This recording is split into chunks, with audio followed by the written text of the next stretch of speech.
I'd like for you to step over here so we can protect your safety. The reason why I stopped you today, sir, was because I noticed you weaving on the roadway. You crossed the center line twice, and you were traveling faster than normal. I would like to give you a series of tests to see if you are impaired in your driving.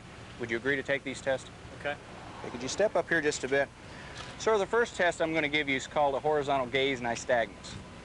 In doing this, all I want you to do is follow the tip of this pen. Can you see the tip of the pen? Yes.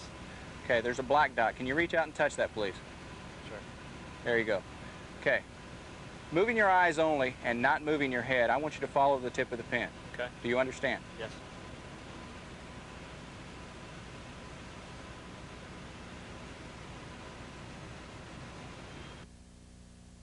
The next test I want you to do is a one-leg stand. You could back up just a little bit. What I want you to do is stand on your left leg. I want you to take your right leg and hold it in front of you approximately 6 to 10 inches above the ground. Okay. In doing so, I want you to count 1001, 1002, 1003, up to and including 1030. Okay. While doing this, I want you to keep your leg straight, your toe pointed, and your arms down to your side. All right. I want you to focus on the tip of your toe. Do you understand these instructions? Yes. Okay, you can begin the test. 1001, 1002, 1003, 1004, 1005, 1006. The next test I want to give you is called a 9-step walk and turn. If you could back up just a little farther, I want you to turn and face me. I want you to start on your left foot. Put your left foot on an imaginary line, okay? You see how the curb is here?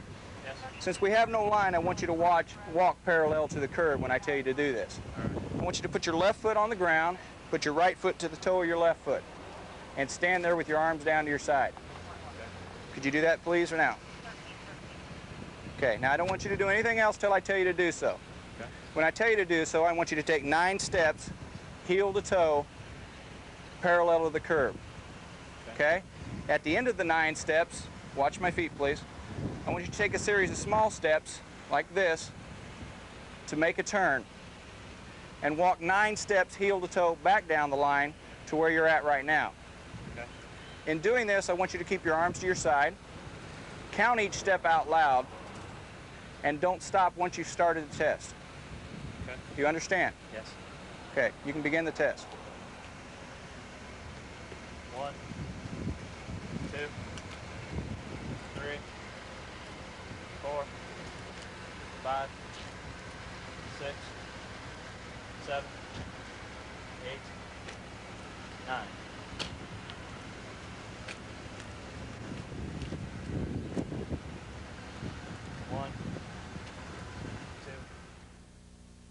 Okay, sir, for the next test, what I'd like you to do for us today is the portable breath test.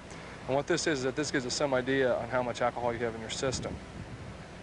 This is no means a certified test. Like I said, it gives us some idea on the alcohol content in your body. What I'd like for you to do, I'd like for you to place your lips on this plastic piece and blow as hard but as steady as you can. Do you understand? Yes. Okay, you may begin.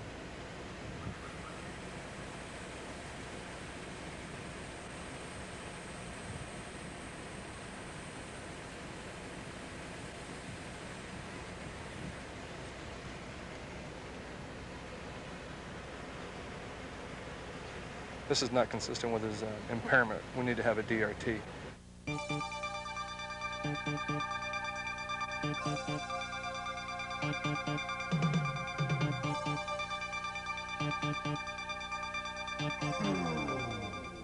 The drug recognition program was pioneered in the 1970s by the Los Angeles Police Department as a means to combat the drug-impaired driver. In 1987, the National Highway Traffic Safety Administration, or NHTSA, through funding assistance from the Bureau of Justice Assistance, expanded the program to 4 pilot locations outside Los Angeles. 1 year later, a pilot site was implemented in Indiana involving the Indiana State Police, the Indianapolis Police Department, and the Indiana University Police Department. Since that time, over 100 law enforcement officers have been trained in apprehending and convicting the drug-impaired suspect. You, as a patrol officer, might be somewhat familiar with the Drug Recognition Program and the Drug Recognition Technician, or DRT. In other parts of the country, these officers are also referred to as Drug Recognition Experts, or DREs. This video is intended as a brief overview and review of the program. Field sobriety tests, alco-sensors, and the breath alcohol tests are tools that you are currently using in determining impairment and the levels of impairment. The DRT is one more tool that is now available to you. Not only can the DRT give the arresting officer a conviction that he might not otherwise get, more importantly, DRTs get the impaired drivers off the road. To see how this is accomplished, we must first look at how and when the DRTs are used. Anytime an officer makes a traffic stop that involves an impaired driver whose impairment is not consistent with the BAC, a DRT should be called. If your agency does not have a DRT or one that is available at the time, simply call a nearby participating agency. The arresting officer should radio ahead to have the DRT meet them at the local jail or nearby facility. If it is determined that an evaluation is needed, the officer will proceed with an evaluation. This is a standardized evaluation and will include the following components. The breath alcohol test. This will be performed by either the arresting officer or the DRT. An interview with the arresting officer. The DRT will interview the arresting officer concerning the driving behavior, appearance, statements, and whether any objects or materials in the suspect's possession or in the vehicle may be drug-related. The preliminary examination. This is a structured series of questions, specific observations, and simple tests that provide the first opportunity to examine the suspect clearly. The eye examination. The eye will be checked for nystagmus, an involuntary motion of the eyeball caused by certain drug categories. Divided attention psychophysical tests. These tests check balance and physical orientation. The vital signs examination. A suspect's vital signs can provide valuable evidence of the presence of a variety of drugs. Dark room examination. These tests include systematic checks of the size of the suspect's pupils and how they react to light. Examination of muscle rigidity. This test detects muscular tension or flaccidity. Examination for injection sites. This test checks for track marks on the body. Suspect statements and other observations. This step is to attempt to interview the suspect concerning the drugs that he or she has ingested. Opinions of the evaluator. This is the DRT's decision of impairment and drug category or categories that caused impairment. The toxicological examination. The DRT will obtain a urine sample for laboratory analysis to substantiate the DRT's findings. These tests will take approximately 45 minutes to complete.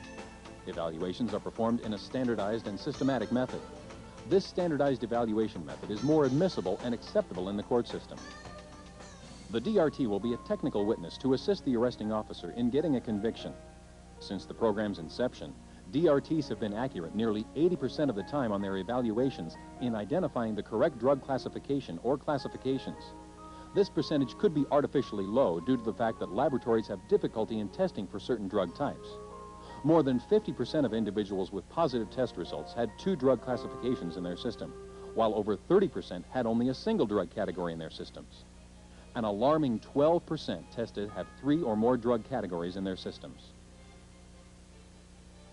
Although the DRTs have received numerous hours of training, they are unable to make a serious dent in the impaired driver problem without your help. As the frontline officer, you are law enforcement's first line of defense to combat the impaired driver. What can you do?